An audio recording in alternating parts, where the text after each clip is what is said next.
Hey guys, you're listening to episode 91 of the Finish Line podcast, where we discuss the intersection of faith, generosity, and personal finance. My name is Keelan, and I'm here with my co-host and brother Cody. Today we're talking to Gary Ringer, founder and president of Lifesong for Orphans. Gary started his career in the food industry, operating a large family-owned business. As his business struggled, God led him to a crucial turning point that would set the foundation for an incredible journey. You won't want to miss this one. Before we get started, do you ever wish you could find more people who are passionate about generosity, serving their communities, and advancing the gospel? Do you wish you could interact with some of our fantastic podcast guests? Well, we have growing community groups on Facebook and LinkedIn where you can do just that. You don't need to have a financial finish line to join. All you need is a passion for glorifying Christ with whatever God's given you to manage. Look for the link in our show notes to learn more. And with that, let's get to the interview. All right, we're here today with Gary Ringer. Gary, thanks so much for joining us today. Thanks for having me. It's good to be here.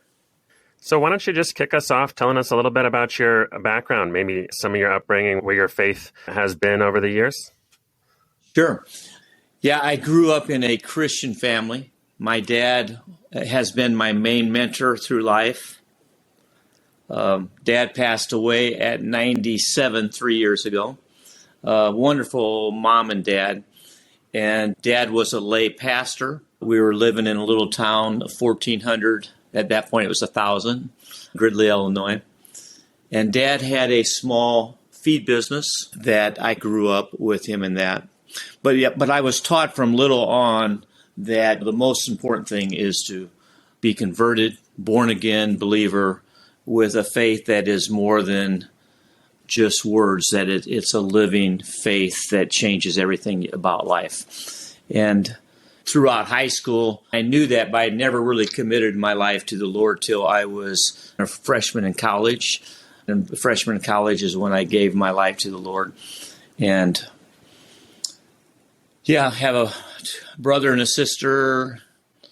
All of the grandkids basically are believers, so it's been a wonderful legacy that I've seen that's started with, I don't hardly remember my grandparents, but I remember my grandmas very well. They were special women of God, so I've been very blessed. Yeah, so from there, how did you kind of transition into career, and where did God start to move in your heart as you started to play out the story from there? Yeah. So growing up, I was a lazy kid. My big brother would make fun of me because even as I would mow our little lawn in Gridley, I would have to break it into a couple of, I didn't have tenacity. I don't know if you guys ever heard of The Working Genius by Patrick Lencioni. Yep. I basically spell widget. But so as a growing up a kid, my lowest thing was tenacity, and so as I went to college, I was not a serious student. I wondered if I would ever fit in, and I got a degree in econ basically because I started out in business administration, but I went to econ because business admin, you needed 54 hours, and econ, you needed 36 hours to get a major. And I wanted to spend more time. I got involved with a group piano class that had a jazz musician that was teaching me how to play, and I love music. And so I got out, and I went to work for Dad because I didn't know what else to do. I told Dad I had clept some classes. I don't know if you know what I mean by clep, but I had gone through summer school and I had got proficiency out of some classes. So I got out early in about 3 years with summer schools. And so I told Dad before I worked for him, I wanted to just take off some time and learn to play the piano better. And Dad looked at me like with a worried look, like, who have I raised? But anyway, he said no to that. So I started working for Dad in a small feed business, and Dad put me to work in the feed mill. But then I started getting out in sales, and Dad was a great mentor. He didn't, knowing who I was, he didn't want to put me totally out in sales because he knew I would burn out. So he was just a great mentor to me. But shortly after I got to working for Dad, again, a kind of a scared kid, Dad bought and sold feed. And he introduced me to a supplier of ours that I went and got some materials from. And that gentleman was a nutritionist. And Dad had never really, he bought and sold feed primarily. This nutritionist taught me how to make the feed from scratch, if you will, kind of like making brownies from scratch versus buying it in a box to make it from. And when I learned how to make it from scratch, if you will, what happened is our cost structure went down so much that we were able to make approximately twice as much on our main product we were selling to pig farmers in the area. So we were making twice as much, but it was also a lower cost for them. So that was a good combination. That extra margin gave us ability to start adding salesmen. And so the business started to grow. And by the time I was in my early 30s, I had gone from this scared kid, if you will, to loving business and someone thinking that I was quite the businessman, had some success. And about that time, I visited a Kraft cheese plant not far from our place, about an hour away. And I walked through different rooms of different processes in the food business, in the Kraft cheese plant. And I just realized how much bigger the food business was than the feed business. And so I just thought, I've got to get into this. And I just started networking around, and I met a lady by the name of Suzanne that had a dream. She worked for a donut sugar company. Sure, you're probably familiar with the white donuts that you can eat with the donut sugar. Mm-hmm. She had a dream to make all different colors of flavors and sell them, but she needed somebody to blend it. She worked for this donut sugar company. She wanted to come out and form her own business.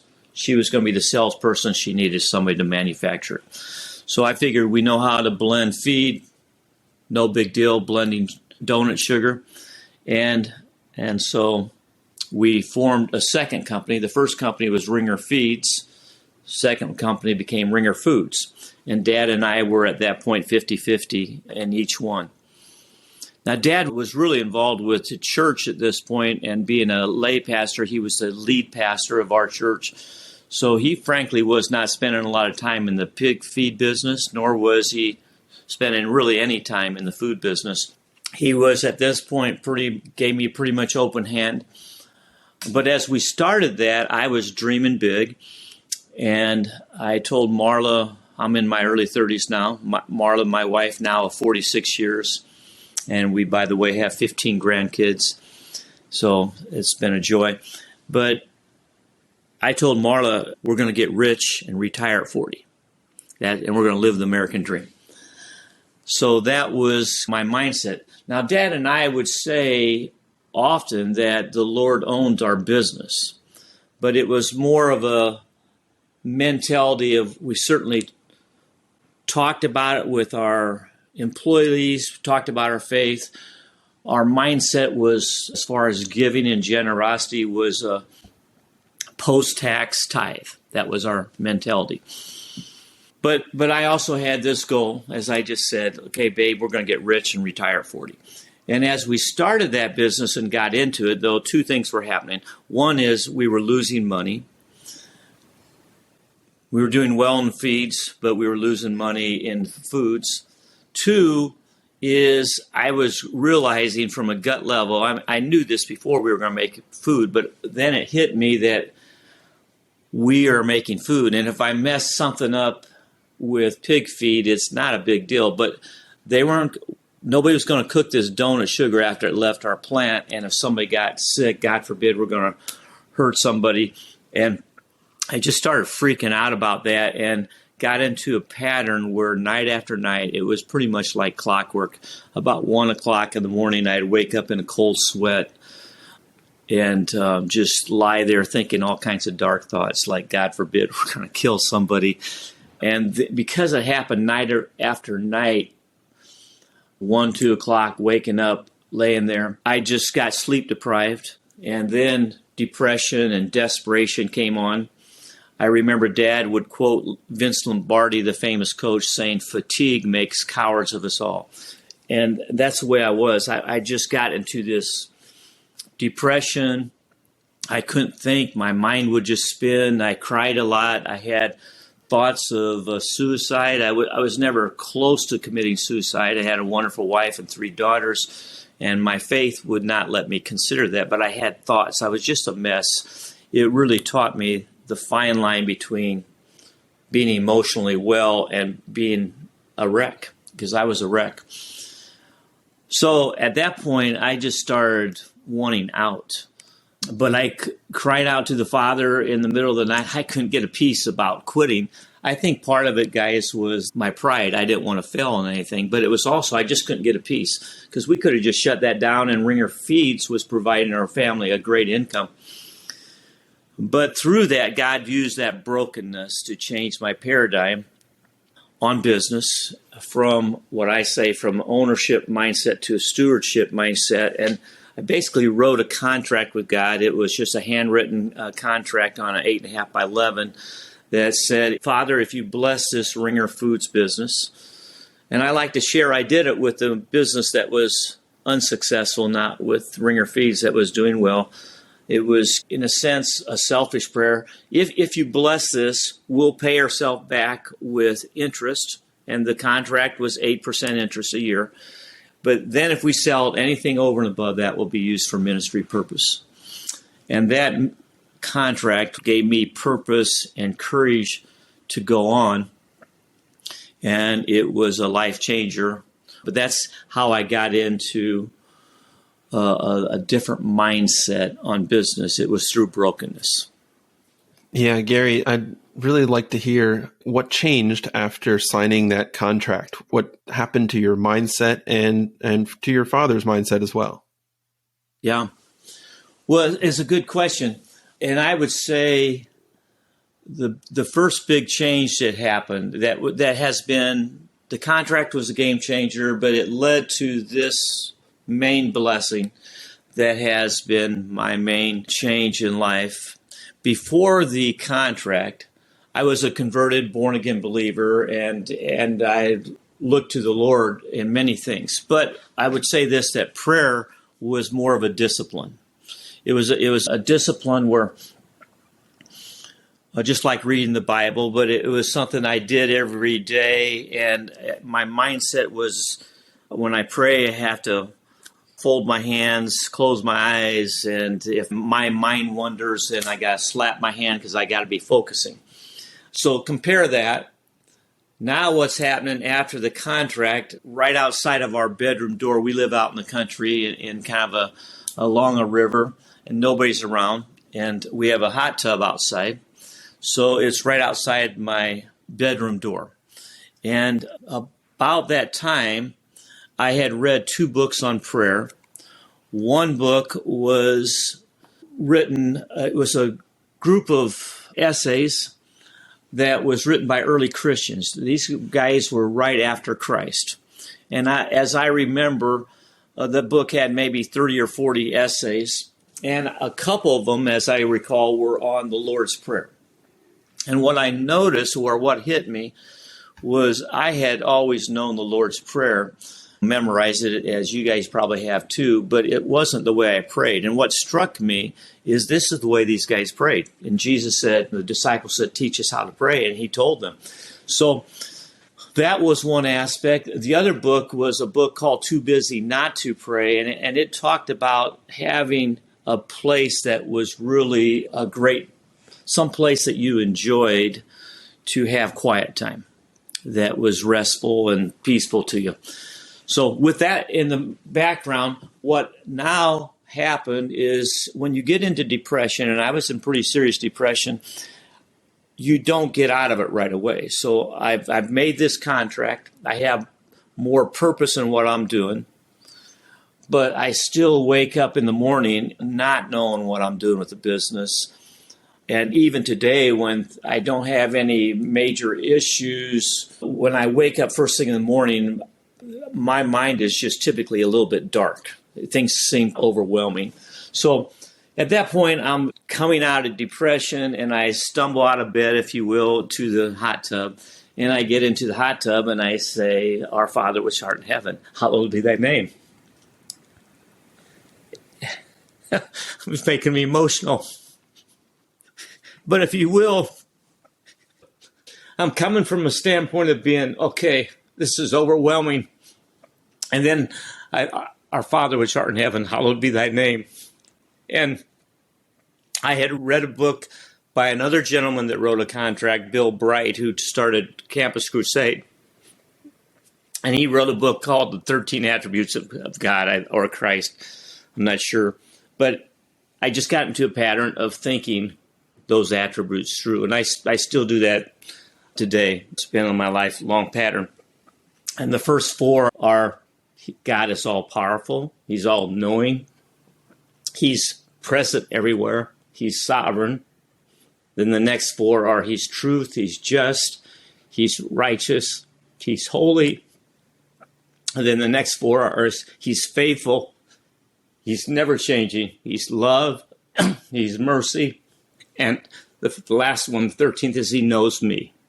So if you take that aspect, Our Father which art in heaven, and you're coming from like, what am I doing? I don't know what I'm doing. And then here's my Father. So that's calming. The next line is in Jesus, Our Father which art in heaven, hallowed be thy name. Thy kingdom come, thy will be done. Lost. I don't know what I'm doing. And it's easy when you're broken to be surrendered. It gets harder when you're pretty self-assured. But when you're broken, thy kingdom come, your will, not mine, Father. Then give us the day our daily bread. And then I would start thinking about, broke down my prayer. In that one book, it talked about 3 parts of prayer. I would pray for my family, but then I would pray for my ministry, and then I would pray for others. And when I think of ministry, it was all about work. So I would start asking my almighty, now tangible business partner, what do I do about this, and what do I do about that? You know, before I didn't do that, it was like I believed in God, but it was more, I didn't say, Dear Father, help me know what to do with Ringer Foods so I can get rich and retire. But now it's this more tangible partnership. And so I started asking Him questions, and I still made a lot of mistakes. But I really experienced God in a more of a tangible way in business things that happened. So that was my pattern, and that was a game changer.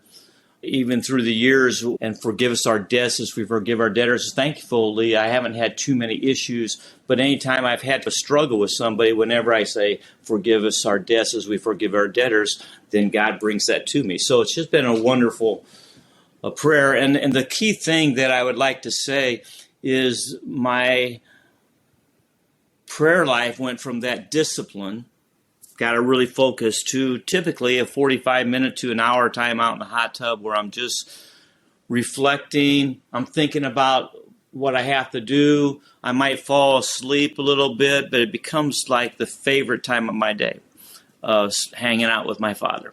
So it went from a discipline to the favorite part of my day. My wife and I have a condo down in Florida, and we go down there, and we enjoy hanging out by the pool. Sometimes we don't talk. We just are both doing our own thing. It's like hanging out with Marla, but it's just now I'm hanging out with my Father on a daily basis, and that's been a game changer. Now, one thing you asked, Cody, is about my dad. How did that change it for Dad? It's interesting. My dad was my main mentor through life, so I'm going to say this with the utmost respect for my dear dad. But what happened years later when we got to a point where we were selling the business, Dad had not written that contract. I had written it. Dad had signed it because we were partners, so we've signed it.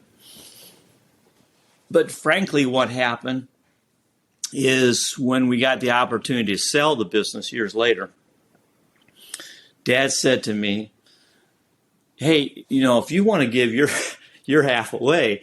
That's fine. I want to give it for you, and I have a brother and a sister. So I want to pass it on to you and your other two siblings. But what you want to do with your half is fine. And I said, well, Dad, you signed a contract, and so I showed him the contract, and Dad was like, oh yeah, he did not want to go against the commitment to the Lord. So he believed it. But I remember Dad sitting in my office with another pastor from another church that I had a high respect for, who was a business guy too. And they were kind of like, they were asking me questions about this contract, and they were both kind of like, they just didn't quite get it at that time, the contract. And what I have seen, what I do believe is with this generation, the up and coming generation, there's much more. God is moving in this generation much more to think of business as missions than my generation and my dad's generation. There was a book by Blackaby that you may know of, Experiencing God. And Blackaby, he's passed on now, but he said, if you really want to experience God, see where he's moving and join in that movement.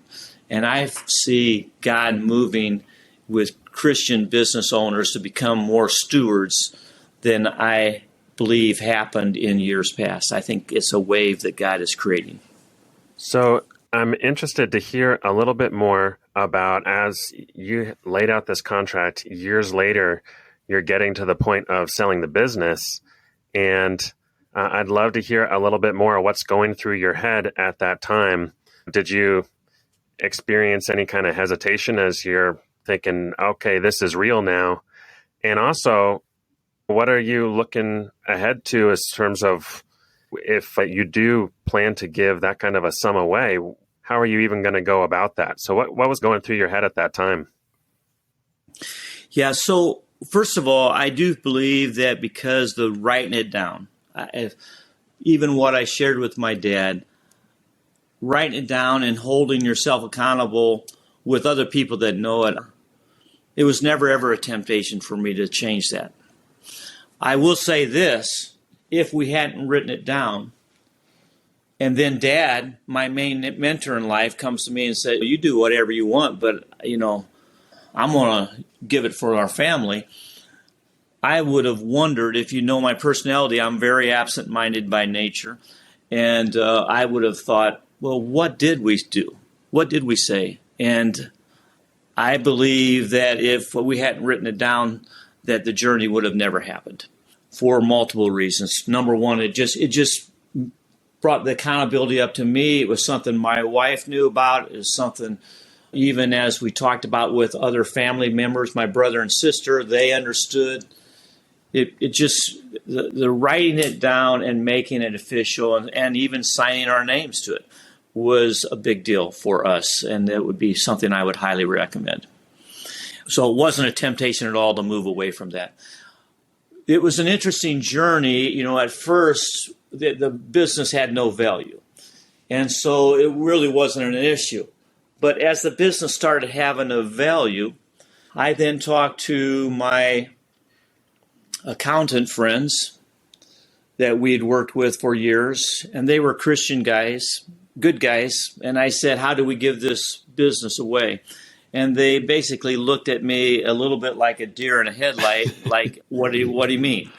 So I knew that even though I had high respect for them, that they didn't have the expertise. And then I just started searching and praying about it and, experiencing God to lead me. And I heard about Ronald Blue and Associates, and I went to talk to them, got down in Atlanta, so I went to meet them. And when I told them my story, they said, you need to talk to Terry Parker at National Christian Foundation, who at that point was just the next door over in the same office building. So we talked to them, and National Christian Foundation really guided us in how to, at that point, even before we sold, start gifting away a little bit of stock each year. So we got into a pattern of doing that. What happened to me as time went on and the business became successful, I was enjoying it, but there was pressure with it. And I got to a point where I was really wanting to move on. I didn't know what I was going to do. I didn't know what the ministry would be, but I was just ready to move on to the second half. I had written a book by Bob Buford called Halftime, Success to Significance, and I was just ready. Then this is just an example of many things that had happened to me of where God was just really real and tangible. Is at one point a company, it was like a private equity company, was interested in buying Ringer Foods. And I was interested in it. I was ready to move on. Our business, the donut sugar idea never worked out. But what we ultimately did is we got into extrusion and we made Rice Crisp. And we were making Rice Crisp as an ingredient for three major companies, companies that people would know, General Mills, M&M Mars, and Quaker. And they needed good suppliers. They really helped us get to become a better organization and guided us. So it was a great experience working for those companies. But the thing that was always concerning to me, we had all of our eggs in three primary customers. And I was just getting ready to move on. So this private equity company comes and is interested in buying us, and I'm ready to do it. But Marla doesn't have a piece about it. So one night, as we were going to church, frankly, on a Wednesday night, we're driving by one of our plants. We had two plants in our little town. And I turned to Marla and I said, "I'm mad at you." And she said, "What? Why?" And I said, "Because I'm ready to sell, but you don't have a piece about it, so I can't do it. And you don't understand, babe, if we lose one of these customers, yeah, we're doing good, but we have borrowed money, and if we lose one customer, we're in trouble." And she said, "Oh, Gary, you'll figure that out." And I said, "Well, that's easy for you to say." So that was pretty much the conversation in our little town. By that time, we were already at church. So within probably a week of that, I don't know the exact time, but it was very shortly thereafter, I was on a plane going down to Arizona, where M&M Mars had a plant at that point, and I was going to be meeting with them. And I was reading the book by Chuck Swindoll called The Mystery of God's Will, and I've got it right over here on the shelf somewhere. I had said yes or no to the company, and I was just seeking how do I know this? And the thing that struck me in the book, and you guys understand this, when you read something and God's talking to you, he talked about don't let fear make your decisions. And I immediately thought of Timothy, where he said, God is not the spirit of fear. He's the spirit of power and love and of a sound mind. Just in the plane, 30,000 feet up or whatever, I knew that I was wanting to sell because of fear. And Marla was right. So I did my business with my customer, and that night I called up Marla from Arizona, and I said, she answered the phone, and I said, "Hey, babe, I got something to tell you." And she says, "Wait, I have something to tell you first." So I said, "Okay, ladies first." And she said, "Well, today, Gary, I was listening to Dr. Dobson, and he was interviewing Chuck Swindoll, the author of the book I was reading." And she said, he talked about that we shouldn't make decisions out of fear. And then she quoted Timothy too. God's not the spirit of fear, power and love and a sound mind. And then she said, kind of cute, "Now, Gary, I don't want you to be mad at me. I don't want you to be mad at me. And I'll support you in whatever you do, but I don't want you selling out of fear." So I need to let Chuck Swindoll know that. I don't sometime. But from the same messenger, I had that same story. Chuck was the messenger, but it was Spirit telling us both. And we were just kind of like, wow. It's pretty sweet how God is being so clear to us. So I told the private equity company no, and we kept on going. And the rest of the story is within a couple of years later, at a time where we were both at peace with it, God opened the doors in just a beautiful way for us to sell the company. Before, with that private equity company, I can't say this for sure because I don't know all the details, but our understanding is they went broke. And their original deal they were going to give us was they were going to give us a certain amount, a small percent down, and their balance was to come in the next 5 years. And I was going to have to work there for 5 years. What happened when we sold to a company that once the deal was made, I was done, and we got the full amount. And so the rest of the story is, I believe that if it wasn't for listening to Marla and her listening to the Spirit, that Lifesong and the other things happening would have never happened, because we wouldn't have got enough to really launch us in ministry. And so that was just another example of where God was just so clear and so faithful that it's been really, really sweet to see him so tangible guiding my life, our life. Yeah, Gary, it's really cool to me how Marla was able to identify that it's not just that she didn't want you to sell the business. It's she didn't want you to sell the business out of fear in order to obey the word of God, and that you received the same message at the same time.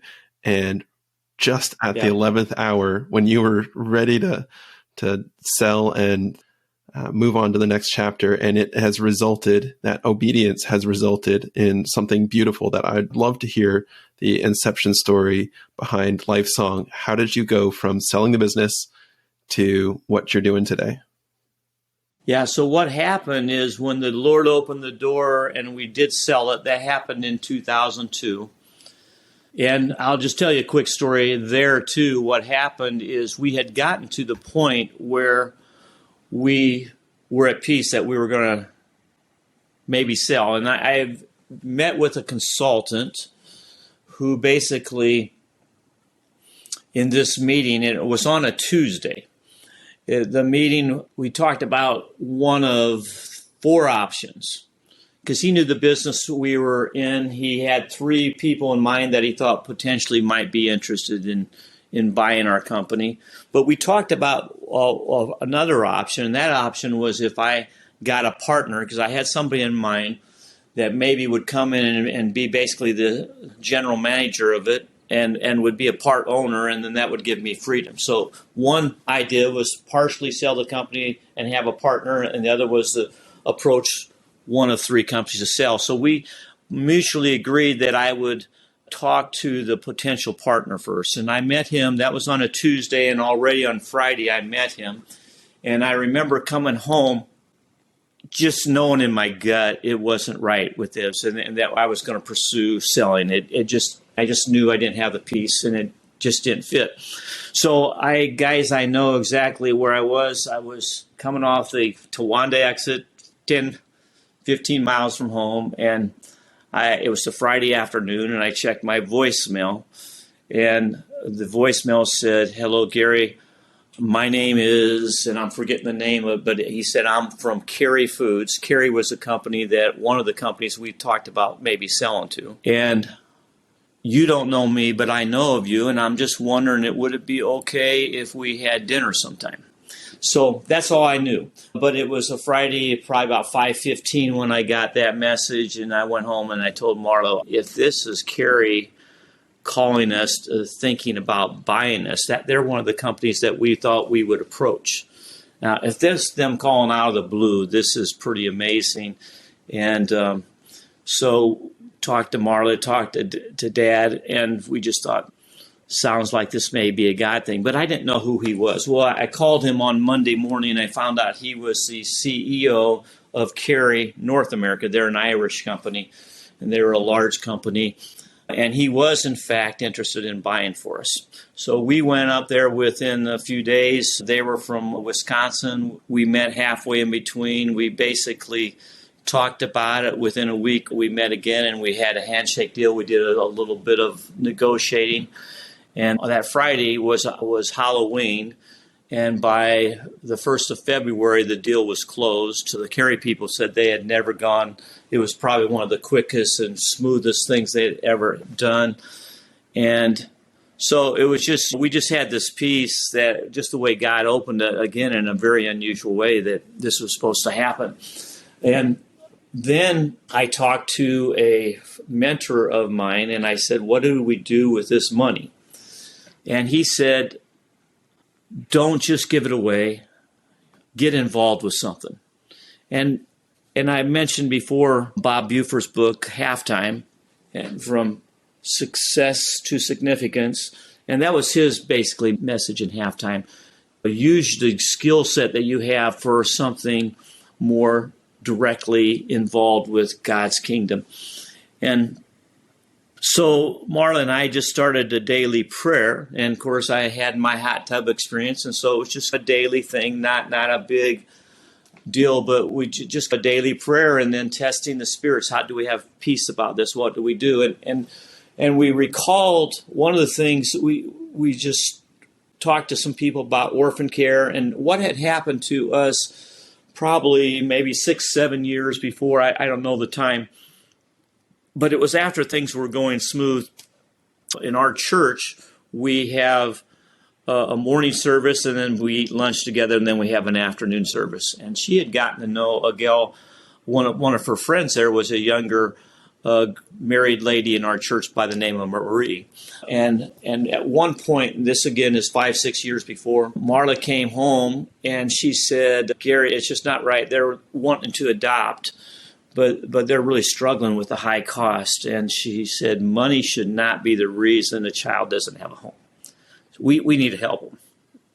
So we did, and we had that experience of watching them bring that little boy home. They moved away ultimately, but we had that blessing of seeing that little boy come into their family in our church, knowing that we had played a background role in helping that happen.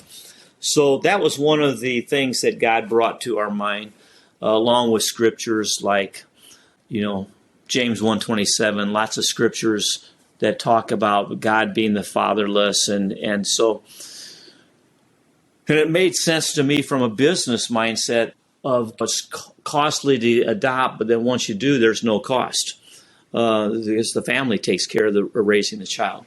So it was strategic. And so that's what we felt we were going to do, is we were going to get involved in helping people adopt. We were not as an agency, but as a fundraising help support to them to do that. And that ultimately led initially strictly, and the idea was strictly our family foundation. But as we started that, within about a year, there was a lady that had started a ministry. I mean, this whole journey, once you're really a steward, God opens doors and shuts doors in ways that you just don't, even like the experiences I've just said. His ways are so beyond us. So what happened within a year or two after we're doing these adoption grants, a lady heard about us, and she had started a ministry years before in Ukraine.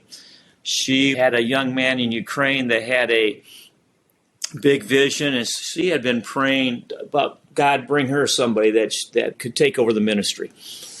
And we sold the business in 2002. In 2003, the fall of 2003, we took a trip over with Patricia, that was her name, and her husband, and we met Dennis from Ukraine. And Patricia's ministry before had been more like blankets and things like that for orphanages that were former Soviet Union orphanages. But Dennis had this vision of getting the church involved. And so we went over there and we saw it. Just me and Dennis just clicked, and we came back convicted that, yeah, this made a lot of sense. But I tell people that I've been twice broken because, as far as this ministry, because frankly, first he broke me with a business, but frankly, when we came back and we thought, okay, if we're going to help them do this, this is big. This is too big for us. And Marla, she handled our charities. She didn't really like to think the idea. She doesn't like it when people ask her for money. And now we're going to be asking for money. And I'm thinking, I'm a business guy. I don't ask for money. I make money. And so we were just really struggling with it. But as, again, a daily prayer, what do we do with this? And God moving, my dad said, Gary, you don't have to twist people's arms. You just need to tell them the story. If they want to join in, they can. And then just God working in me. I remember I really wanted this to be a family foundation, but kind of a turning point was on one short trip into town. I was struggling with it, and it just felt like God was saying, you're making this all about you, if you will. This is about your family foundation, and this is bigger. It's about, if you will, it's about my family. God said that. So ultimately, I just became convicted, and Marla was too, that we needed to let go and let God, if you will. So we ultimately took over and did a probationary year in 2004, and then we officially formed a new board and took over the ministry in 2005. And that was called Life International.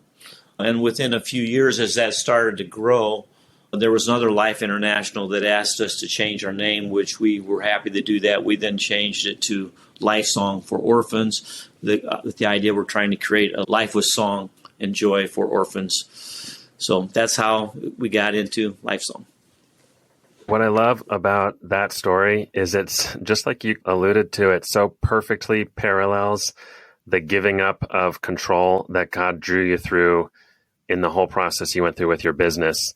He did it right over again as you stepped deeper into ministry. And I think that's one of the greatest themes that we have seen over the many episodes we've done on the podcast is that humble obedience, and obedience in the really the deepest, most powerful form of that word, not obedience as a compulsion, but obedience as giving up control to God. That is where the most powerful, adventurous, engaging stories come from. And when we're willing to step into that God rewards that by inviting us deeper and deeper in. And clearly that has played out in your life. Maybe you can catch us up to speed now, because I know Lifesong has grown significantly since that time. What do things look like today? What kind of work is Lifesong doing? And what kind of strategies are you using to accomplish the mission that you've set out on? Yeah, so what has happened, and I just feel like, not to talk numbers, but just to put it in perspective, back then what we had like a $300,000 budget, and we set aside part of the money to be directly in ministry, and then we set aside another part to start another business that would feed the ministry, was our plan as a family foundation. But when we got into Lifesong and we started meeting people, it's really been just a journey of understanding how big the body of Christ is. And we knew that before, but now we've experienced it, so we feel it from a different gut level. And Lifesong has become more than what we dreamed about or thought. And we're approaching $40 million budget a year. And we started out primarily in adoption, but then through the journey to Ukraine, we're in 14 countries. Those are primarily what we call orphan and vulnerable children care. So still a part of what we do is adoptions here in the U.S. and our care for kids around the world. One of the things that we try to do around the world, and it's a work in progress, but if you will, when we went over to see Dennis, and again, Patricia it was more of a humanitarian aid ministry, if you will. She had a wonderful heart. And then she saw Dennis really wanting to dive deeper with the kids as far as getting the church involved. And that's where she was praying for somebody. But with that thought in mind, we wanted to make sure it was a deep ministry, life-changing. That was Dennis's heart. And that was Patricia's heart, too. So we came up with what we call a 4-part pledge, that if we get involved in orphan and vulnerable children care around the world, these are 4 things that an adopted family, or I want for my kids. So the first thing is that we disciple them in Christ. That's the most important. 2 is that we take care of their physical needs, food, clothing, medical care, shelter. 3 is that we give them a good education. And 4 is that as they age out, like my baby now is 39 years old. I still have a father heart. Marla is very much a mother heart for our 3 girls. How can we do that? So that's the 4th pledge, that there's ongoing support as they age out. And the 4th pledge is particularly challenging to do that, but that's our goal. And so, yeah, it's grown to, we've helped over 10,000 kids be adopted, and we've got roughly 10,000 kids around the world. And it's just been quite a blessing. I talked to 2 young men from Zambia this morning. I would have never had that privilege before. I can go ahead and say this. At this point, I see Lifesong in 3 areas. The main part is the direct ministry that I've talked about, adoption and orphan and vulnerable children. But then in another division that frankly, where I want to spend my time that God gives me left focused on is the middle and the right division. When I say right, I'm talking about if I was drawing them up for you from left to right. On the left side is the orphan and vulnerable children care ministry. In the middle is sustainable business, businesses that are in the country. Zambia as a great example. Our kids are graduating from there, and it's 70 to 80% unemployed. The sustainable business, we have basically 4 goals. One is that it provides jobs and leadership opportunities for our kids. One is that it's business that actually makes money and can sustain ministry. The third is that if we try something and it works, can it be duplicated and replicated? I think a lot of what Chick-fil-A has done, how they just replicated, and I really like that. At this stage of life, I'm much more into replication than I've been before. But the 4th one is, too, I'm really interested in is giving people opportunity, just like me. If I didn't have this broken experience that I did, I would be doing something totally unrelated, and it wouldn't be near as fulfilling. So what we're trying to do is connect people that have business experience to shepherd and fund a business startup. And so those are our 4 goals in sustainable business. And then here in the States, we have what we call impact business. And impact business is just with my experience of having, through National Christian Foundation and Impact Foundation, of having understand how the tax advantages that you can have and to get people involved as strictly stewards versus having their own ownership. We're developing businesses in the States that are part of it. The funding will be for Lifesong, but part of it will be for whatever ministry the stewards want to do. So those are sustainable business and impact businesses where I'm shifting my focus, where I think instead of spending 70 to 80% of my time over in orphan and vulnerable children care, still will be a part of that, but we have people that are handling that. And I want to really focus on the business aspects at this point, which is where I feel that God can use me the most. So, Gary, where did this idea for leveraging business within a ministry context actually come from? And why is that a differentiator for your organization? Yeah, well, first of all, going back to Blackaby, who wrote the book Experiencing God, he said, if you want to experience him, see where he's moving and join in that movement. And as Lifesong, we see a lot of people interested in doing that. Through the association with NCF and Impact Foundation, we see that growing trend. And I just believe that it's a wave that God is creating. And so I want to experience God and join in that movement. That's number one. Number two, it just really became very clear from the sustainable business side when you're talking about Zambia as an example. 70 to 80% unemployed. And thinking of the body of Christ. The Scripture teaches that no part is better than the other, but they work together. And if you take an American businessman mindset and then use that to join that with and steward some young people in Zambia, that's the body of Christ working together. And it's a real need.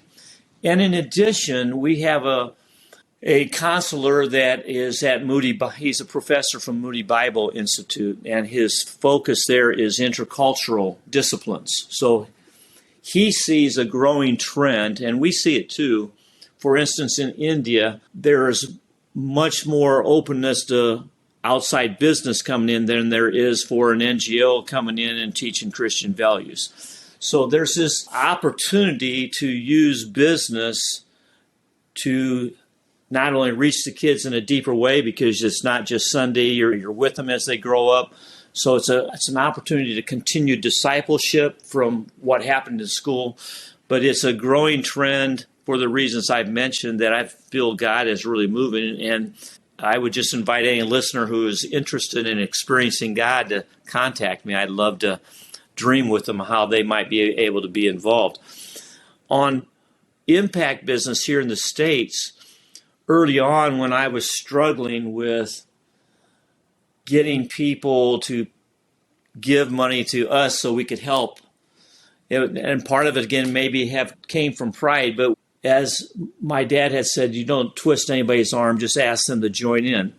What we decided during that time is if I was going to ask somebody to join in and give to a family, adopted family, or Ukraine, is that we would use our foundation to cover any of our fundraising and admin costs. So we called that 100% pledge. So if somebody wanted to give to, like I said, a couple adopting, 100% of it would go to them. Nothing would be taken out. But over time, Lifesong has grown, so it's actually outgrown our foundation. We have a select group of close partners that help us pay for that fundraising and admin at this time. But we're wanting to develop businesses that part of that, their giving that they can do, will go to pay for fundraising and admin of Lifesong as time goes into the future. But we also really like the idea of it's in the impact business is not strictly for Lifesong, it's also for other businesses. And so Marla and I are frankly really enjoying of the three businesses. We're starting to get a cash flow of giving money. And frankly, what happens is Marla directs it, whatever goes to non-Lifesong, and she likes that. It's something that I can pass on, that we can pass on to our kids, that our kids will have a giving engine, if they will, and then part of it I direct with me and Marla, I direct where it's going to go to help Lifesong. So we're really excited about impact business from the standpoint of creating giving engines for ourselves and to get other people involved. Again, this journey for me was from becoming from an ownership to stewardship, and so I want to be used however God wants me to use in that journey. Yeah, I think there's such a powerful concept in the idea of a giving engine like that, and the partnership with ministry, ongoing, sustainable work towards God's kingdom, and like you said, inviting in all of the business skills that are throughout the body of Christ and infusing them into the direct, tangible work of building God's kingdom. I imagine somebody listening right now and all kinds of lights going off saying, this is what I want to do. I want to be a part of building something like this. Where would you recommend they go to get started in kind of building some kind of a giving engine like that much like you guys have done at Lifesong? Yeah, so first of all, I would say there's two groups that have been really helpful for us. One is National Christian Foundation, who we got started with and have walked the longest. But then because of a thing called UBIT, which is unrelated business income tax, as we started getting more into business under National Christian Foundation, they recommended that we talk with the folks at Impact Foundation. And that was a couple people that were in National Christian Foundation that actually formed Impact Foundation, and they got what is called a private letter ruling from the IRS that relates to UBIT, unrelated business income tax. So primarily, we hold the businesses that we have in Impact Foundation, and we use National Christian Foundation as a way to get giving funds to our what is called donor advised funds. So money that is made in a business that is held in Impact Foundation, as it gives out giving, then that part of that will flow over to Marla's giving fund in National Christian Foundation. So those two are really, they're on top of it. They both have been just so great for us. I'm not a detailed person by nature. I love the service they give, and it's been a wonderful relationship with both of those groups. I would say another way to get involved is just to think in terms of your own business.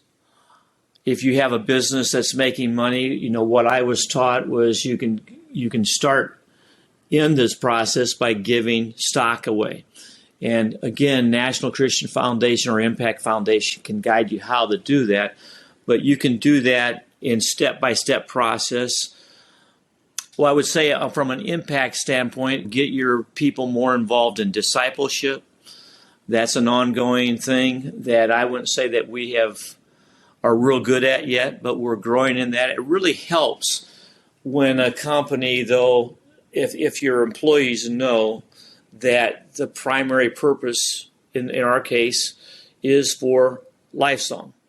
And in one of the businesses that we have been associated with, their consultant was coming in on a periodic time, and at one point he pulled me aside, and I wasn't really that involved in it because I was focusing on Lifesong, but he shared with me that he had interviewed all the management team of that company, and there was maybe 15, 20 people in that group, and he said everyone mentioned that what gives them more meaning is knowing that what they're doing is helping orphans within Lifesong for Orphans. So if your employees know that it's not just going to make somebody wealthy, it's going for a purpose, and we're all working together for a cause bigger than ourselves, that makes it more meaningful for your employees.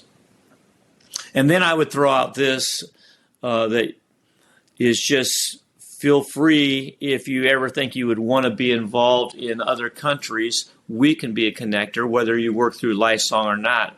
But I would be glad to talk to anybody because my goal is, again, if God hadn't broken me, I wouldn't be doing this, and I want to help stimulate other people getting into direct ministry through their business. I'm passionate about it.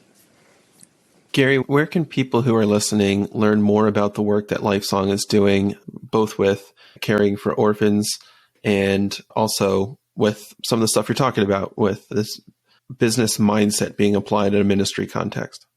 Yeah. First of all, our website is simply lifesong.org. So you can see that. If they want to talk more specifically about business, I would suggest that they contact me or Rod direct, and I would suggest they would copy Kay. But my address is simply gary@lifesong.org, and Kay who is our administrative assistant, is kay@lifesong.org. And I would suggest copying her on it because I'm not very organized by nature, and Kay will help me follow through. Can I tell you a story how I met Rod? Yeah, please do. And just as a reference for everybody who's listening, so Rod Brenneman, which I think Gary is about to tell us the story of, has been intimately involved with a lot of the giving engines and the building of business into some of what Lifesong's doing. And we had the chance to talk to him back on episode 41. So Gary, maybe you can tell us a little bit about where you guys met and how some of that came to be.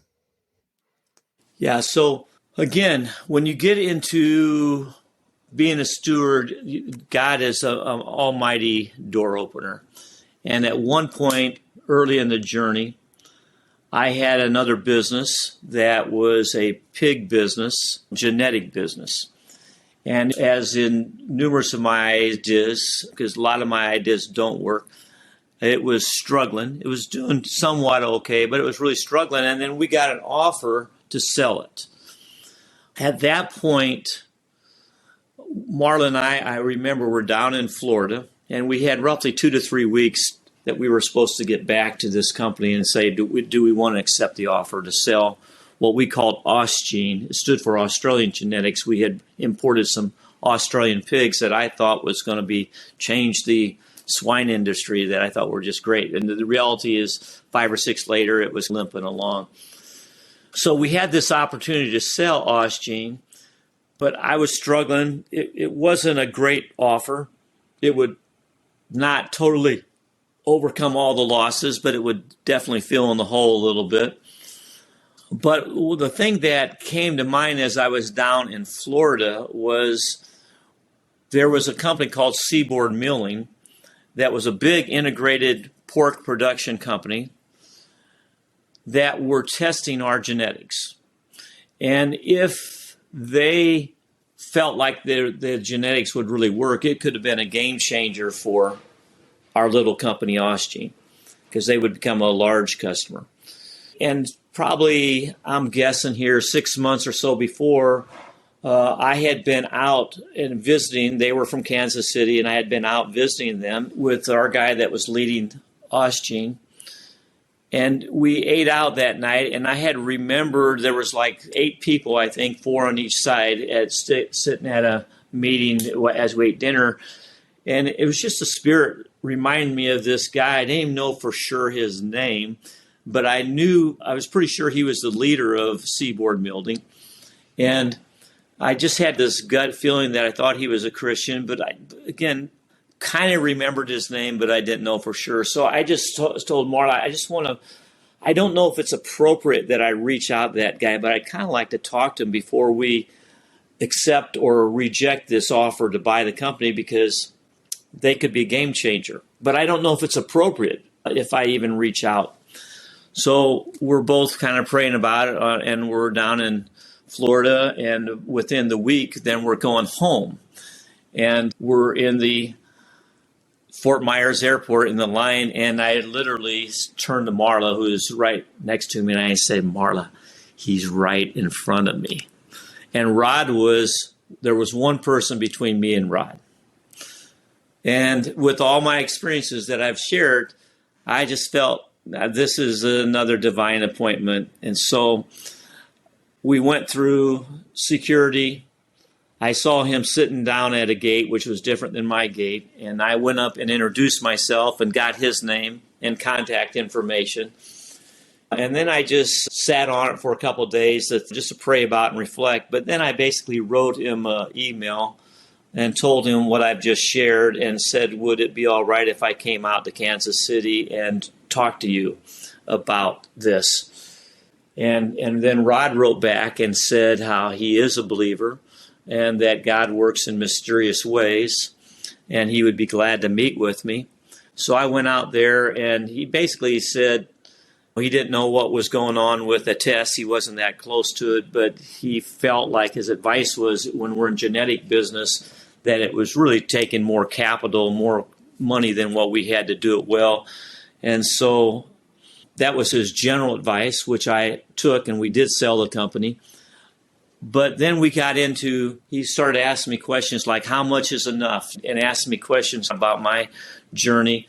And then he ultimately became the CEO of Butterball Turkey, and I would reach out to him every once in a while and just had a good relationship. And at this point, Rod is our board chairman and has been just a wonderful counselor and blessing to me. And we're very different. I'm more of the create person. He's more of the follow through, and it makes a good combination. And even with the way, as an example, there was this young man that I met in Ukraine. He is like a son to me. His name is Dennis. He has one of his sons is called Nikita Gary. So I've got a namesake over in Ukraine after me, although I would rather have him be called Gary Nikita. But anyway, it's Nikita Gary.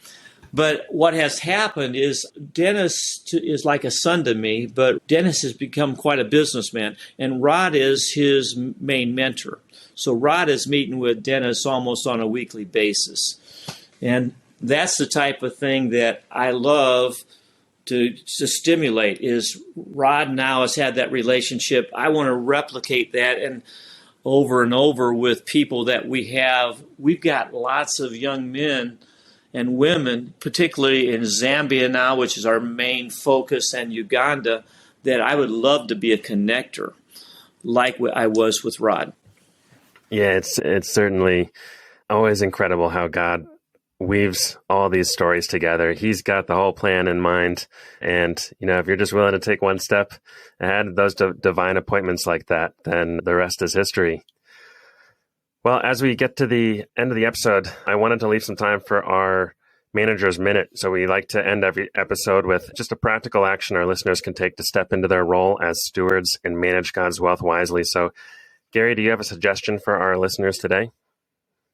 Yeah, so that's an easy one for me, and I've already shared it, but it is just this daily time with the Lord.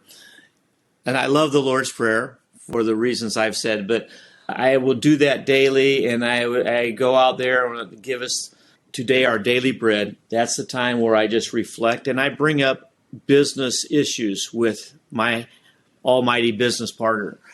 And then I listen. And it may not come all at once. Basically, the way I feel God's leading is, number one, with me, ideas come and go all the time. So I've got to give an idea some time.